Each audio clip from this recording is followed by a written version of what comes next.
ulamaai akkam keessatti uume madduma burqaa aartii akkam isaan godhe warra alaabaa boce warra abaa hundeesse warra qubee barreesse Oromoo tanaaf rabbiin kannaa kanne sahabaa godhe yennee hoggaan itti dubbanne namni hedduun nu arrabsa gandummaan hunjaa gaafa keenyaa kana gandummaa taati. Beeki sirbi Harargee jaamee addatti Harargeedhaa sirbameen jiru hogguu kana. Afaanumaan nuti warri miidiyaa irra jiru kun jenna malee dubbiin tun gandummaadhaa jenneen nuti duulamee hattaa maqaan arrabaa kabiraa kaannaa kabaalagummaa kasharbuudhu waa hedduun nu bee Hamza Ibrahim fi warra asirra jiru hundi ragaadha. Dubbii tana akkamitti adda baasta akkamitti adda fuuta Harargee jechuun keenya nama biraa tuquudha. Harargeen goota qabsaadha Oromoo keessaa kutaa takka jechuun keenya badiidha jettee yaadda.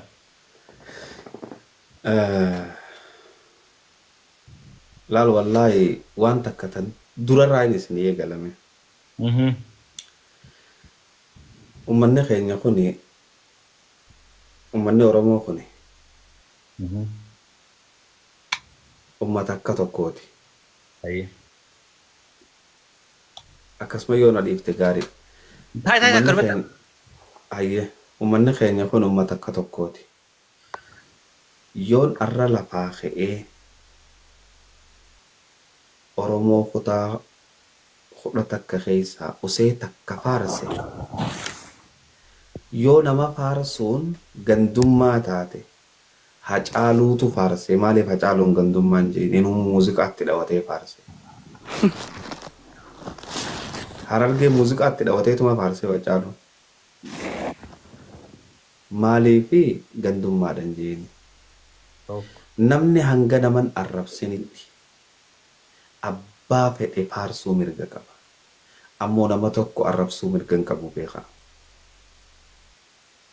Arra yoon lafaa ka'ee jimmuma faarsaa oole. Eenyuun na gaafata Oromootii yaan faarse.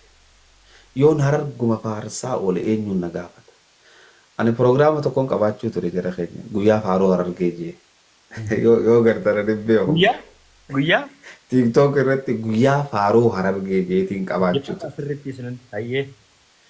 Nama faarsuuni nama biraa arrabsuu jechuudha jara keenya. Yoonii fi namni tokko ni bareedaa jetteen fakkeenyaaf amma yooniifin Hamzaan ni bareeda ibsaan murtii guutoon ni bareeda yoon kan hin jiru taate aboo ijji murtii guutoo ni bareeddi yoon jee gandummaadha. Hamzaan ni fokkotaa jechuudha yookaan diinaa ol ni fokkotaa jechuudha. Lakki murtii guutoon ija qofaa miti beeku funyaanis ni qaba afaanis ni qaba harkaas ni qaba. Oromoon jechuun qaamuma tokko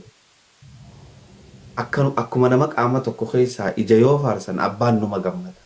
Funyaasaa yoo faarsanis numa gammada. Gurra yoo faarsanis numa gammada.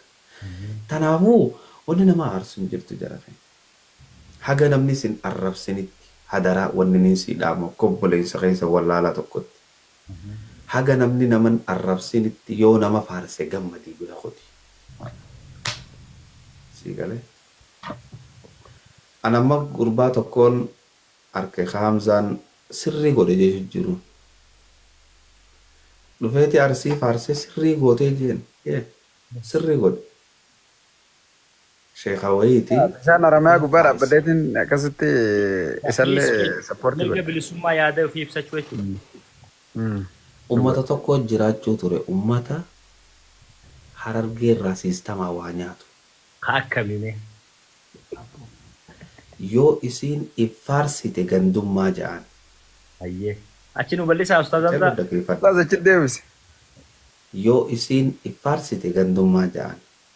Akka isiin if hin faarsine godhan. Gaafa isiin ammoo lafaa kaatee waa kanniteef ilmaan jaarraa abbaa gadaa wee hanga isaan laagaan mul'attu. Ammoo yoo inni ani ilma jaarraa abbaa gadaa if hin jee ana ilma ilmoo qilxuu ana ilma Sheekh Bakrii Saphaloo ana ilma gartee Dr. Sheemaa Marashaad Abdullee yoo if hin jee gandummaadha. Yeroo immoo maallaqa irraatti fudhatan maqaa kanaan isaan faarsan. Alaikum jara keenya. Waalaikum salaam wardaa keenya. Ani intala arsii intala siin koomaandooti barra akkamitti natu itti garuu ishee. Baga nagayaan dhufte arsiitti teenya qaalii. Ibsaatu koomantii jala jirti ibsaa kana dalage. Yaada kee akkamitti ibsata ibsadhu waa'ee kanarratti? Yaada kee akkamitti ibsadhu Akka nama tokkotti ani intala Arsiiti. Namni na beeku hin jiru. Namni agarraa nan beene wardaa jechuu malee bakka nan irraa dhufe namni na beeku hin jiru. So saniifuu Arsii nama tokko murtee guutuu arrabseef Arsii hundi tokko hin qabdanii. Yaani Arsii jechaa oolus hin qabdanii. Ani intala sinkoo maandoo waan hin ta'eef jecha.